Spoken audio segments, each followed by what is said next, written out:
Karen Murphy, you spearheaded Trash and Fashion. It was your original idea. Michael Carlin and the committee of the Northwest Garden Show asked you and others to come up with something original to add edge to the Northwest Garden Show. Well, you've certainly achieved that. Tell us where the idea came from. Well, funnily enough, this time last year I was preparing for my July summer camps, and a very good friend gave me a mannequin that you would see in a shop, and I wondered what could I do with this mannequin. So I had another good friend who made what they call a crinoline. Do you remember in the 1800s they wore these big hoop skirts? And my primary school children put together in their summer camp a beautiful piece, and we were inspired, actually, funnily enough, by Alice in Wonderland, and they amalgamated all the characters of Alice in Wonderland and put this creation together. It was a great success. Parents loved it, and that was at primary school level.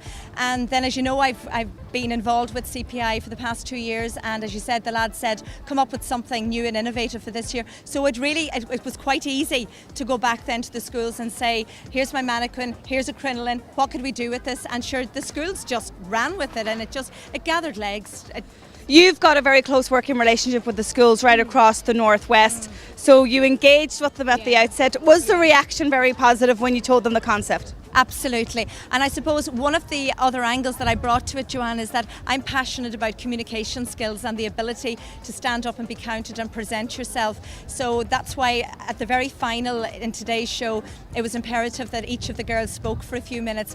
And funnily enough, quite a number of teachers and quite a number of parents have come up to say, I can't believe the confidence the girls have had to get up. And as you and I know, out there in the working world, if we're not able to speak, if we're not able to present ourselves, what's the point? So it would be great to be able to do this with every sphere of education and all the other subjects, but I suppose art is visual, and some of us are visual learners, some of us are kinesthetic, we like to do, and some of us are auditory, we like to listen. So the combination of the three of those things really is what's standing here in front of us. So tell us about today's final and in fact about the three heats. Well, do you know what? I thought today was going to be really difficult to roll out, but I suppose, to be fair, I've had hundreds of hours behind the scenes from preparing this, liaising with teachers, liaising with the music, our MC, all of that, and a lot of preparation, and it really made today very easy actually. In the end, at 9 o'clock this morning it was a bit hectic, but from 10:30 on things just rolled out beautifully. What the students told me that they loved was the length of time on the stage to strut their stuff. They loved the fact that they had a lengthy time. They loved the fact that they had the freedom to leave and go out among the punters that have come to the show here, and I think that was something that they really enjoyed, and a lot of people came up and said, how was this made? So there's really, really good feedback, and my teachers are saying to me, same again for next year, and I'm saying, what improvements? And they're going, none, it's fine. So I'm on a high, as you can imagine. It was a massive production, but obviously you're going to raise the bar next year. Trash and Fashion isn't going to go away. Can you see this becoming a national event, albeit we had representation from counties outside the Northwest this year? I'd say one day at a time, Joanne. Maybe tomorrow morning, ask me.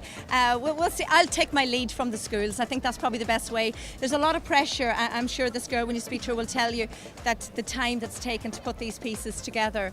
So I'll take my lead from the schools, and we'll take it from there. And are you proud of our winner, Fiona? Oh, seriously, I'm proud of every single one of the girls up there today. It's been a pleasure to work on this project, and I'd do it again in the morning. Well, maybe not tomorrow morning.